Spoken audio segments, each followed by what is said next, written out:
Good afternoon, Kayla Silverman. Welcome on VH Berries. Thank you so much for having me. I'm so excited to be here.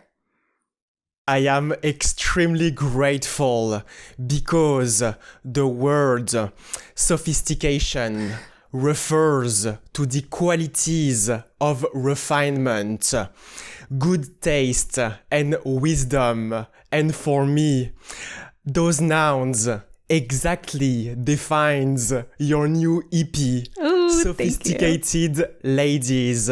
How are you doing today? I'm doing great. I'm doing excited. I'm super excited to talk about my new release and to talk about music and all the above. Super, super happy to be here.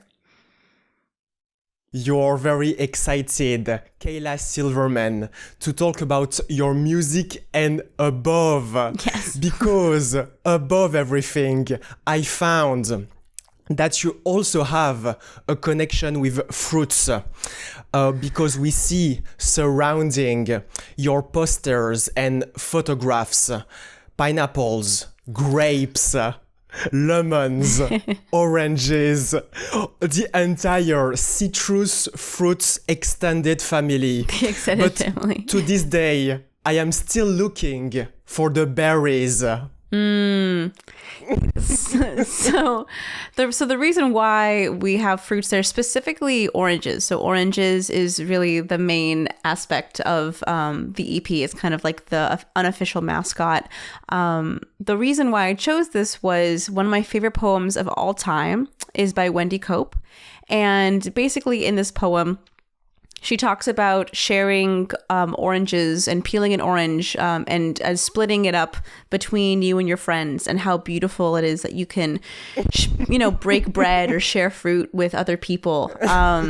So I think that's such a beautiful image of, something so simple of just looking to find someone or a community to share fruit with, basically, to peel an orange. And so basically that's why I have that there. It's basically me and a lot of other 20-year-olds just trying to find their community and their loved ones. So yeah. Absolutely, Kayla Silverman. If I understood correctly, the only person I can blame the absence and the lack of berries is that author, Wendy Cope. And I also found that the Boston region's climate can actually support the growth of berries and also can offer seasonal berry picking opportunities. Definitely. Yeah, I actually went apple picking today, actually, with my boyfriend. So it's very funny that you mentioned fruits and berries and stuff like that. We have all the seasons. You can have blueberries, you can have strawberries. But yeah, no oranges, though, unfortunately. Unfortunately, no oranges, Kayla Silverman. And before we explore that new pieces of art and that new EP, I believe that this new chapter started and began 6 months ago with an animated video that is called Kayla Silverman Starting Over. Yeah. Can you tell us a little bit more about it? Yeah, so Starting Over is a song that I wrote like 3-4 years ago, where I was really struggling to find. Actually, honestly, I was mad, head over heels with this guy, and I remember being so infatuated with him that I would change my running route. So I would have every single day I would go, I would run in a specific area and head home. But I started changing my running route. So I would pass by him and his house to hopefully to see, maybe he would see if I was running past, he would think of me. And I remember one day I was running and I didn't see him, and I was like, oh my God, this is pathetic. I'm literally running after someone, figuratively, emotionally, metaphorically. I can't be doing this anymore. So I wrote Starting Over as a kind of a renewal, I guess, a metaphorical baptism for me to kind of say, all right, let's take a step back and really think about what do you want, what kind of connections do you want to make, what kind of connections do you deserve, and also what music do you want to make, what kind of sound do you really want. So that was a huge refresh for me, and I feel like it really allowed me to release the music that I have now. So yeah. Absolutely, Kayla Silverman. I can feel that this specific music and that animated video was a fresh start for yourself. Yeah. And your words really impacted me because you're telling that this song was a sort of benchmark in your life to never ever let someone have that effect on you ever again. Yeah, exactly. But I think that there are times where I explore, doing something or being delusional or, going the extra mile for someone that doesn't deserve it in my future music. So that doesn't mean that doesn't actually happen, but it's a acknowledgement that this is not something that I should let into my life, if that makes any sense. Additionally, you decided, instead of going the extra mile on a specific person, to go the extra mile on your personal endeavors. Yeah. Because for the last years, you built multiple projects such as the Silver Woman Management and the Silver Woman Records. And I feel that this is just the beginning, because it could be the Silver Woman Airline, hotels, electronics, radio, or even mobile. Yeah, it's an empire. It's just going to grow and grow and grow. No, I don't think that I'm destined for hospitality, and I am not destined for airlines, but it has been really cool to grow my services and kind of this world that I've built for other artists and also for myself as well. So, yeah, no airlines, unfortunately.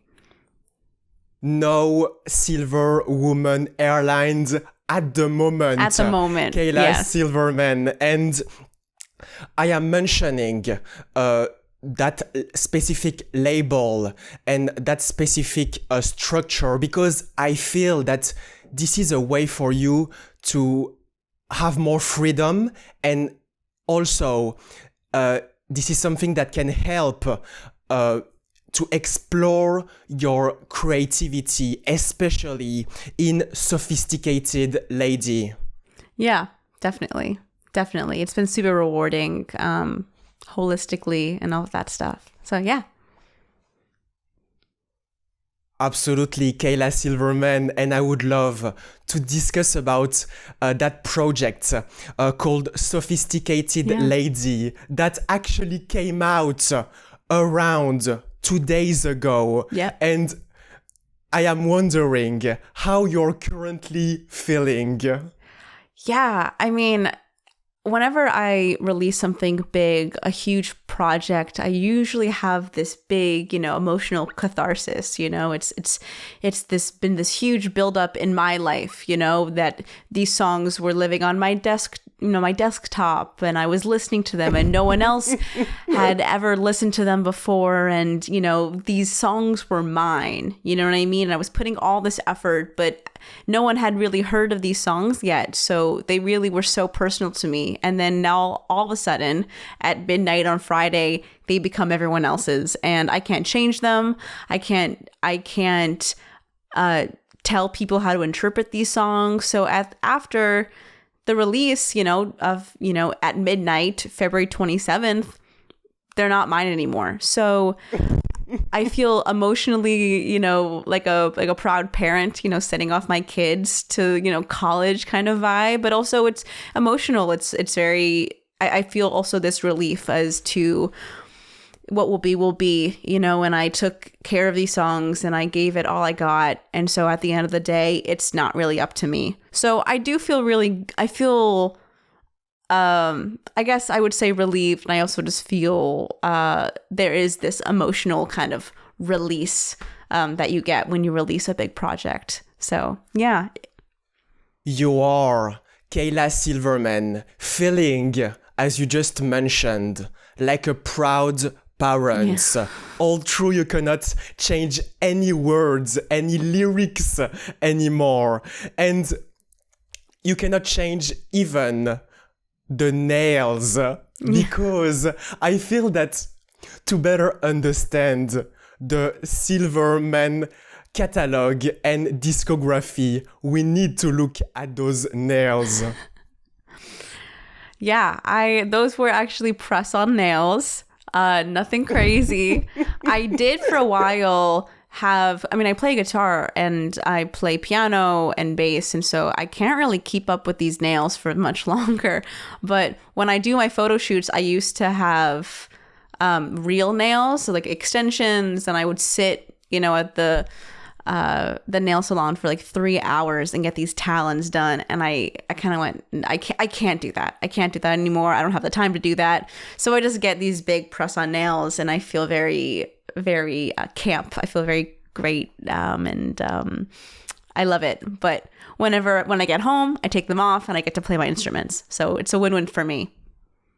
This is an absolute win-win for you, Kayla Silverman. Yeah. And when I went through that EP for dozens and dozens of time, those 18 minutes and 54 seconds, I was actually very attached to a song that is called No One to Blame. Yeah. And I feel that you heard my spiritual request and that attachment that I had for that specific song, because you released an animated video by Anne Goldstein. Can you tell us a little bit more about it? Yeah. So the video itself was so fantastic and did an amazing job. It's been a dream working with this artist. So a huge reason and inspiration for this video is my music and my inspirations kind of live within fine art. You would say like Baroque and Romantic Western influences. And there are so many fantastic fine art pieces that you could find, in your museum all across the world that are iconic and have really inspired me to make my own music, to usually also make my visuals. So I wanted to just kind of collect all of the ones that were super important to me, that I look to for inspiration, and to selfishly put myself into those paintings and make all of them have red hair. So that was really cool to play dress up in an animated way, and to, instead of draw inspiration from my art, really dive into that art and become it. So that was fantastic. It was beautiful. It was, and it is a beautiful animated video clip. Thank you. And I am very curious about your involvement in the creative direction, because Goldstein wasn't the only person involved. You worked also with Dean Gray, Eric Weiner, as well as the Wild Honey Pie. Yes. So I would not have been able to do this entire EP if it wasn't for all of those people. Primarily, Dean Gray is my producer, and him and I have been working together for, oh my God, like 6-ish years. And he's done all of my releases. He's been my producer and engineer for pretty much everything that I've released that you can find on Spotify. And he's just fantastic. I would not be the musician that I am today without him. And yeah, we're just going to keep on making music together, and it's a fantastic partnership. So that's one. And then Eric Weiner, he owns the Wild Honey Pie, and he creative directed this entire EP and oversaw all of the visual aspects of this EP.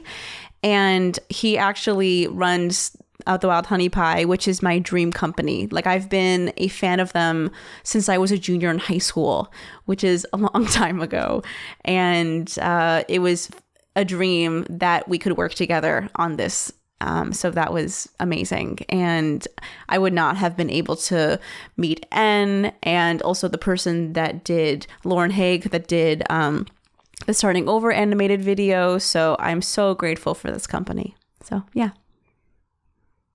You are very grateful for that company, Kayla Silverman. Yeah. And you should definitely team up again with Eric Weiner and Dean Gray to build that Silver Woman airline for a very specific reason.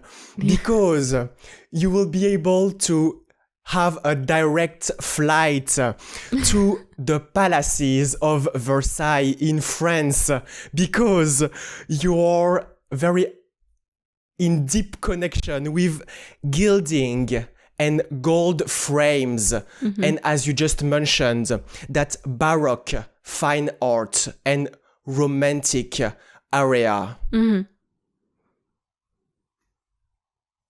Yeah, it would be super cost effective if I were able to run an airline. That would be awesome. Yeah, I could just go and see all of my favorite paintings ever. I actually did some backpacking when I graduated from college. And I backpacked in Europe, and I also climbed Mount Kilimanjaro with my parents, which was crazy. And I was able to actually see a good chunk of my favorite paintings that were actually demonstrated and showcased on the animated music video. So that was surreal. I have a lot of a lot of selfies of me going like this with the painting in the background. So that was really cool to see it in the flesh. So yeah. In addition to that very futuristic initiatives, you mentioned your passion for traveling, because I feel that it had, and more importantly, recently, for the creation of that EP, a lot of influence. You were recently backpacking in Morocco, but even earlier, as you just mentioned, the world saw you around the Kilimanjaro, working out with the distinguished Barry, aged 68. Yeah, Barry is my unofficial uncle. He is beautiful. He deserves to be on this podcast because he has an incredible life story. Like, oh my God, he's been everywhere, has done everything, has had like so many different identities. So he's fantastic. Yeah, and he's 68, hiking the tallest mountain in Africa. So that was pretty freaking cool, if you ask me. Absolutely, Kayla Silverman. It was freaking cool to climb that specific mountain. Yeah. And during those trips, are you carrying a specific textbook with a pencil to write new art and lyrics? Yeah, so I actually do a lot of it in my head. I will have a section of a song that I tell myself, okay, you're hiking for 6-7 hours. You're going to, when you come back to the camp, that section is going to be complete. So when I'm hiking, it gets boring when you're just hiking with the same scenery over and over and over again. So I really turn into my own mind, and I really hash out the lyrics. So pretty much One Last Time, that was part of my EP. I wrote most of it all while I was just hiking that mountain for, 7-8 hours. And I was just really making sure that each of them worked. And so, I didn't really write them down. I actually just kind of had it in my head and I just really rehashed it. And I played the song in my brain and was able to get some gold, I think. But all of the pretty much not no one to blame. One Last Time was written while on the mountain. So You were, Kayla Silverman, indeed extracting that gold made of words and letters.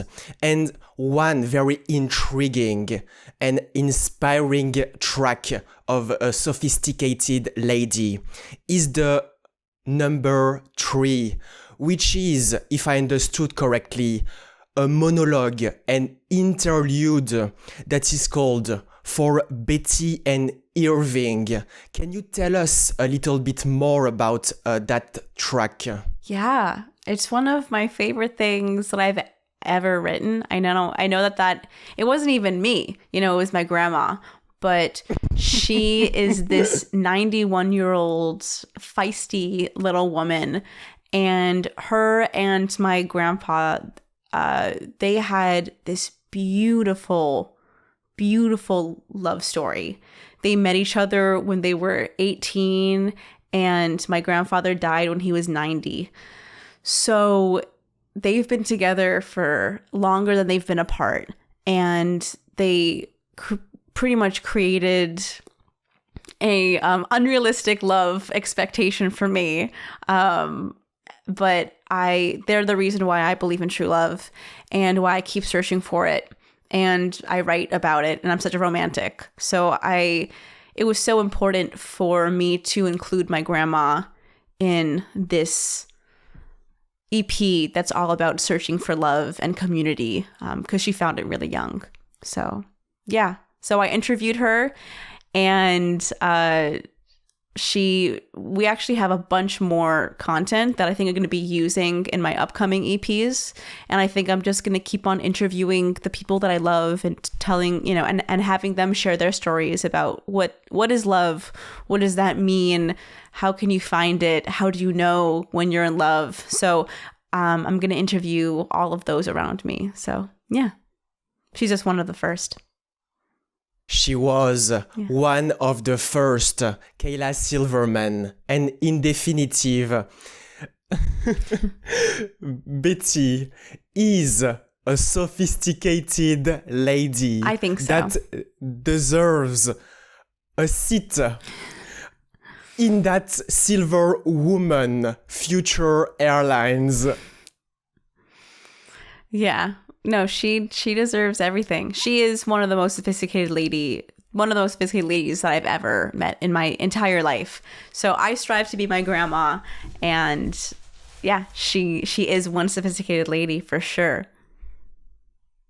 Absolutely, Kayla Silverman, and a specific moment in which we will witness that specific sophistication is coming soon on October 3rd and also on October 19 and November 22, because you're doing a tour at the Hotel Utah Salon. Yeah.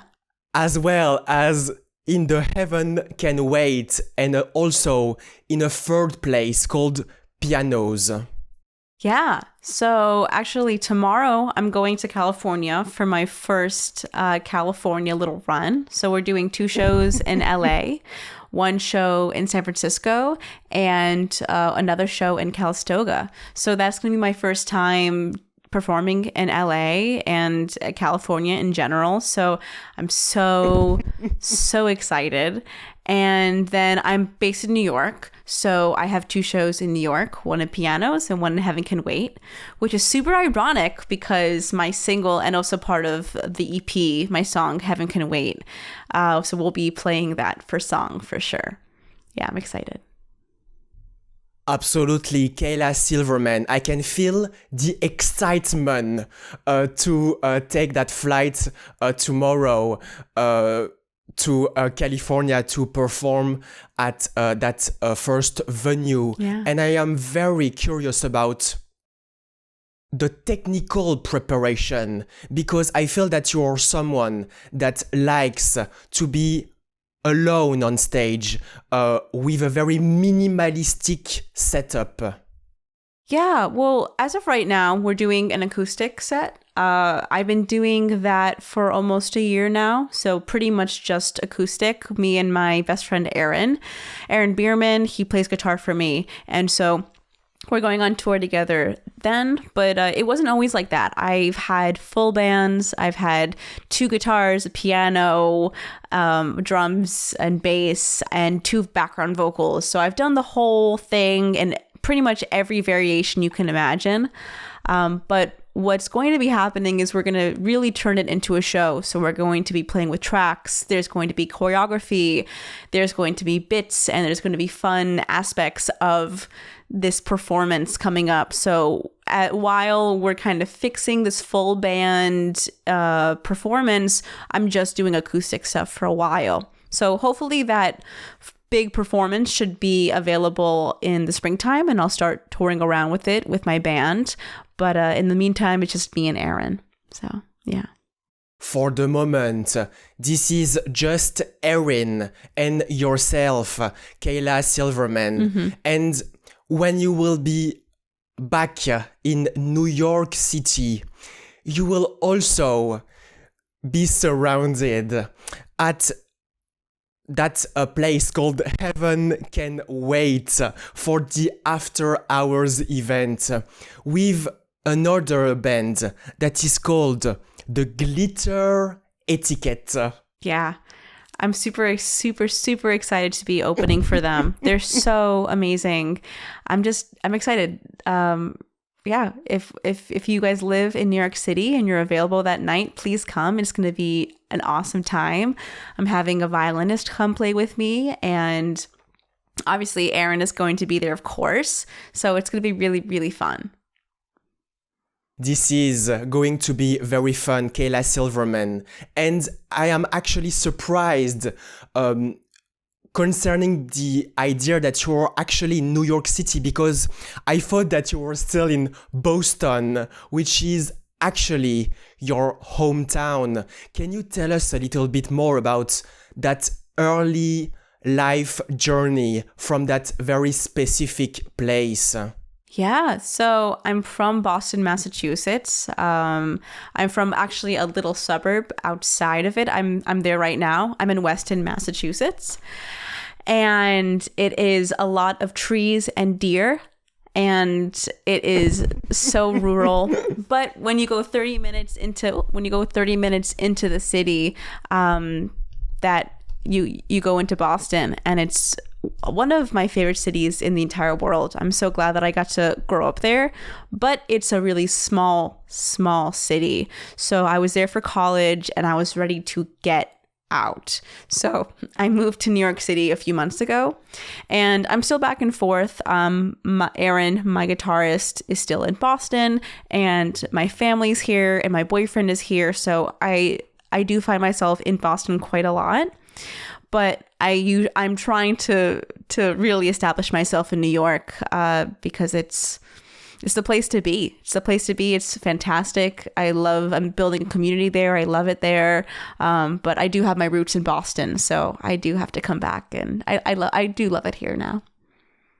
New York City is the place to be, and Boston is still going to remain in your hearts, because that's the land and the territory in which you developed your skills and abilities as an opera singer, as well as someone that has a deep passion for musical theaters. Yeah, I basically thought I was going to be the next Renee Fleming, which is in the opera world, one of the best sopranos ever. And I was on that journey to in the opera scene. I did all of the competitions. I went through that the circuit. I was actually applying to half contemporary music schools and half opera classical schools. And I ultimately decided to go to Berklee College of Music to study contemporary music. But I will always have so much love for my opera roots, and it really comes out in my visual sides of things. I'm really inspired by those period pieces in my dress, and also in the inspiration of the art.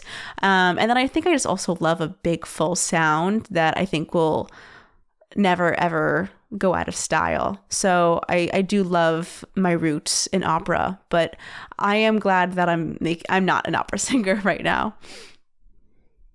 In conclusion, you wanted, as you were growing up, to become the next Renee Lynn Fleming, but you ended up creating your own lane, and I am looking forward to listen to your next project. Thank you. And also to receive my Silverman pink sweatshirt. Thank you very much, Kayla Silverman. Thank you. Thank you so much for having me. I'm excited to be back.